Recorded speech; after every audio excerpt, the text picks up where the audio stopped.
We are here at the San Francisco Design Center for another Dining by Design extravaganza. It's 2009, and this year some of the best tables are reusing and recycling all sorts of found materials and looking back to maybe the 70s, maybe even the 80s. I am here with Joel Robert of JR Studio, the designer of this year's Hartle Media table, and he is going to tell us a little bit about his inspiration. We chose Anna Madrigal's living room from the classic Tales of the City. We chose the 70s. I've been wanting to do a room about the 70s in my version for quite some time. The book tower was installed by an artist here in San Francisco, Wendy Earle. The tower is classics and gorgeous hardcover books.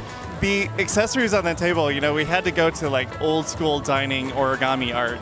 So those are origami peacocks that we created for those. Those were a lot of fun and quite a bit of effort. And then of course we have our version of the florals from the 70s. We have mushrooms that we've used and the plants that look slightly similar to something that is just so slowly becoming legalized in California. I'm Kelly Ishikawa. Hi, I'm Rod Hipskind. We try and basically get the crusty, rusty things that everyone else sort of discards, and we sort of give them new home and a new life. We decided to basically salvage as much as we could, so it's about 95% reclaimed. These wing backs, for instance, came off of Craigslist, and we had them recovered in Army duffel bags. The lights we found on Craigslist and mounted them to a beam we found at Builder's Resource. We rewired them ourselves. We tried to be a little bit utilitarian and sort of go under the radar and show people that you can have design without spending a ton of moolah. My name is Gil Mendez of Gil Mendez Design. It was inspired by the Mexican courtyards of San Miguel Allende. The concept was Tree of Life. I chose this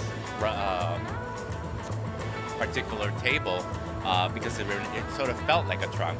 On top of that, we placed a river of succulents. And I wanted succulents that I also wanted to stay on target with that whole theme of the desert feel of Mexico. The chair is actually a custom design that I did for this event. It's called the Mendez Side Chair, and it is the first chair ever named after me, but more importantly, it's the first chair I'm introducing as a designer on my own. I'm Robert Fung with Hartman Studios, and Hartman Studios is an event design and production company. You sort of start with one object and then you sort of work your way through. So How do you know when to stop? that's the hard part. Everything that you see is something that Hartman Studios will rent to you. You know, like the chairs, the china, all the tabletop they're all rental goods. We don't have $5,000 antiques or whatnot, and so I think working with color is a great way to do it, you know?